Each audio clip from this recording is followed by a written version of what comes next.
Hai semua dan selamat datang. Pernah tak anda fikir macam mana lampu bilik boleh menyala?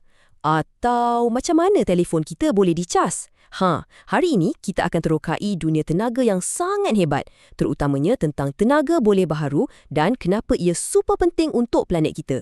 Jom kita mula. Okey, soalan pertama, sebelum kita pergi lebih jauh, kita kena faham dulu apa sebenarnya maksud tenaga ni. Cuba fikir sekejap. Ia ada di mana-mana tau. Tenaga ni yang gerakkan kereta, yang hidupkan TV, malah yang buat badan kita sendiri boleh bergerak.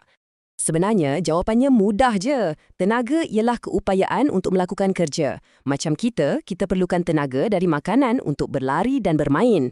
Lampu pula perlukan tenaga elektrik untuk menyala. Pendek kata, tanpa tenaga, tak ada apa yang boleh berlaku.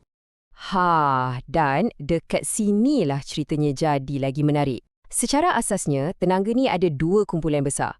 Satu kumpulan ni sumbernya makin sikit. Dan satu lagi ni pula ialah harapan untuk masa depan kita.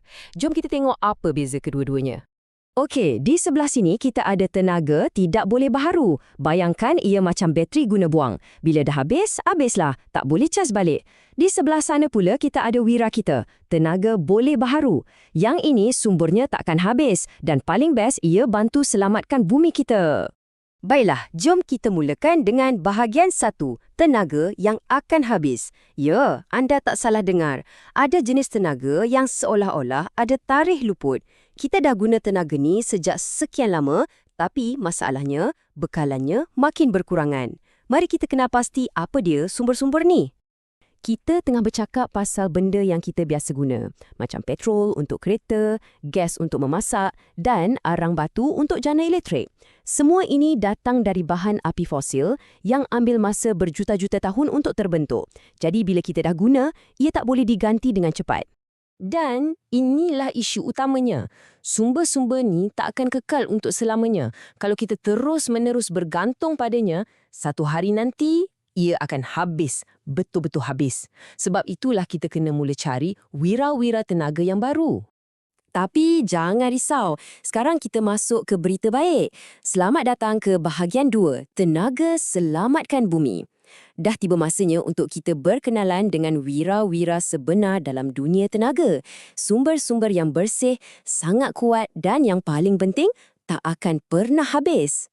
Betul. Inilah misi kita bersama. Dengan beralih kepada tenaga yang lebih bersih, kita semua, anda dan saya, boleh jadi sebahagian daripada pasukan penyelamat planet.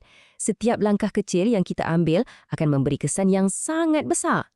Jom kita kenal wira-wira hebat ni. Pertama sekali, tentulah sang matahari, kuasa dari langit yang kita boleh dapat melalui panel suria. Kedua, kita ada kuasa air, aliran deras di empangan boleh hasilkan elektrik.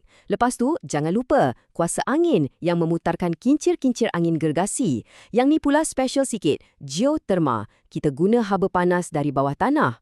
Kemudian, lautan kita yang luas tu ada kuasa ombak. Dan akhir sekali, biomas, wira yang boleh tukar sisa tumbuhan jadi tenaga. Power kan? Semua kuasa ni datangnya dari alam semula jadi.